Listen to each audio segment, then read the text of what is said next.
So welcome back guys to We Talk Boxing, and today I'm going to be talking about one of the fights that are taking place on the undercard of Dmitry Bivol versus um, after Opetaia. I forgot whose main event was then. Um, so the fight that I'm going to be talking about is Jai Opetaia versus Jack Massey. Now this for me is a very intriguing fight in terms of you got a clash of styles. Obviously, you've got someone who's not a bully, but is very, very aggressive in terms of how he fights and how he likes to dictate the fight from the start, and that's Jai Opetaia. And then you've got someone who I don't feel is on the same level of the opponents that he's recently been in with, but is is a tough guy, and his game in terms of he would turn up and when he would leave that ring knowing that he's done his best, and that's Jack Massey. Now, in terms of both guys, hardcore boxing fans should know who they are. People that are not too hardcore may not know who Jack Massey is. But they may know who Jai Opetaia is. Obviously, Jai Opetaia is causing a lot of storm in terms of getting himself noticed, in terms of him recently obviously was one of Tyson Fury's sparring partners, and obviously a lot of people said that he caused Tyson Fury a lot of trouble in terms of sparring, and he was sent home early, etc., etc. And obviously he's got an unbelievable record at the minute, 25-0. 19 KOs to his name, and that's Jai Opetaia, obviously the current IBF champion as well. In terms of Opetaia, obviously is a champion, so he can't be ranked in any of the other governing bodies. Whereas Jack Massey currently is not ranked in the Ring Magazine top 10, but is ranked in the WBO and the IBF.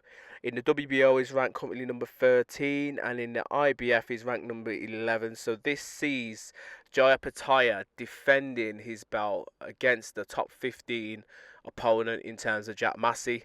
Jack Massey himself, obviously currently he's had 24 fights as a professional, 22 wins, 2 losses, and 12 KOs to his name. Now he has similar KOs to Jai Opetaia, near enough, give or take. So again, he can bang, he can hit, he can punch. In terms of age-wise, Jack Massey is older by a couple of years, according to BoxRec. He's 31, and Jai Opetaia is 29. Height-wise, both guys are fairly similar in height. Massey is 6'4", according to BoxRec, and Jai Opetaia is 6'2". So the reach is going to be near enough similar, probably a couple of inches here or there for either guy. Probably Jack Massey having a little bit more inches potentially with his reach, because he's the taller man. Doesn't always work out like that as well, but that is the stats really between both guys. Now, in terms of Jack Massey, let's start with him in terms of the opponents that he's been in with. Now, recently, he's been in, but it was last year sometime, 2023, he went in with Joseph Parker at heavyweight, I should say. He weighed in, Jack Massey, 245 pounds, which is heavy for that fight. And obviously he lost on a 10-round unanimous decision, where Parker just edged it, but he did give Parker a good running, you know what I mean, before Parker made it look quite comfortable, because it's levels really, that's what I pretty much should say. Not, well, I should say recently, his last fight actually, Isaac Chamberlain is who Jack Massey took on, and he beat him for the European strap and the Commonwealth belt, and that was a 12-round unanimous decision victory over Isaac Chamberlain as well. Who Isaac Chamberlain is no mug, he's a decent opponent. He's not the best opponent, but he's a decent opponent. So that was a very, very good victory for I should say, Jack Massey. Now, just looking at his record, you know what I mean, he hasn't really been in there with other names. Now, the only other name on his record that I could see is, well, who's more noticeable, I should say, is Richard Riakporhe. Okay, now I did mention those 2 losses on his record. One of them was to Joseph Parker, which I mentioned a second ago, and that other loss was to Richard Riakporhe, and that was a 12-round unanimous decision loss. and that was back in 2019, where all three judges scored it to Riatpur. One judge scoring it very, very wide, by the way, so 117, 111, where the other two were 115, 113. Massey was also down as well in the 10th round as well, but obviously got back up and performed well to last the distance. So he's been in there with a couple decent names, but no one who I'm going to be like, oh, he's been in there with him, so he did well against him, so he should be doing okay against Jaya Opetaia sort of thing. Now, in terms of Jaya Opetaia, he's got a brilliant record, no losses on his record. 25 fights, this would be his 26th fight. He's got 19 KOs as well. Now, he's been in there with quite a lot of Brits, and he's smashed up a lot of Brits recently. Obviously, Ellis Zorro, Jordan Thompson, are a couple of the Brits' names that he's been in there with as well, which obviously they're not the best Brits, but they are just, like, I'm guessing keep me active sort of fights, I should say. But his biggest opponent that he's been in there with is Bradis, and he's fought Bradis twice. Their first fight was a bloodbath, I should say, and that was back in 2022. That went the 12-round distance, and he was scored unanimous decision for Jaya Opetaia. And then obviously Jaya Opetaia fought him again in his last fight, which was in May this year, and again he won unanimous decision, 12 rounds as well.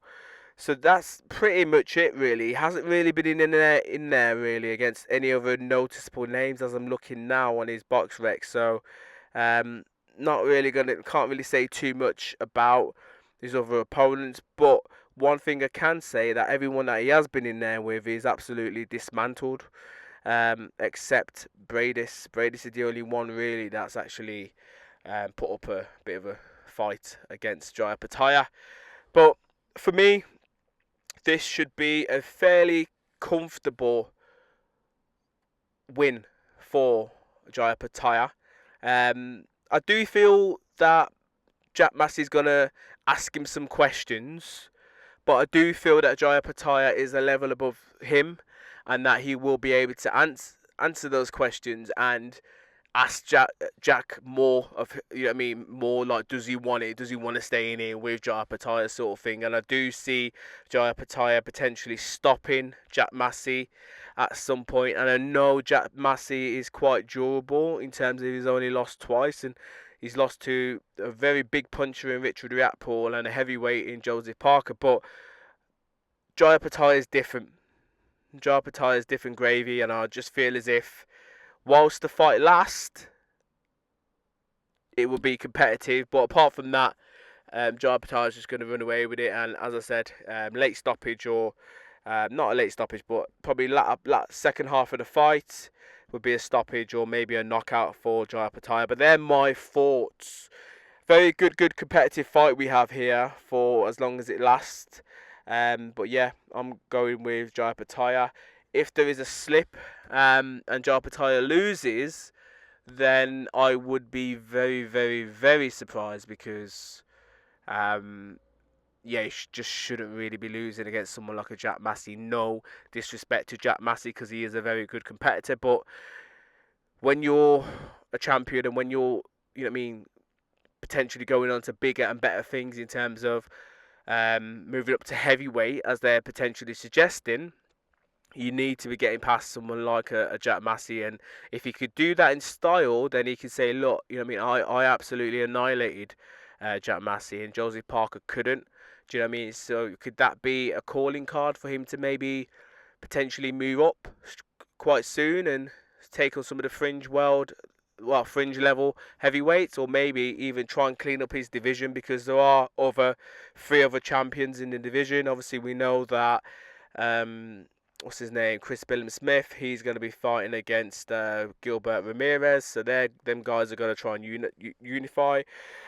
So potentially, if he gets past Jack Massey, could he take on the WBC champion as well? So that could potentially be a fight that he may try and go after next before trying to take on someone like a Chris Billam-Smith, to try and clear up the division and then move up weight. But who knows? Let me know your thoughts. As always, guys, I want to know what you think. How do you think this fight's going to play out, and how do you think it's going to end? Points, stoppage, or knockout. Please subscribe and comment. Bless.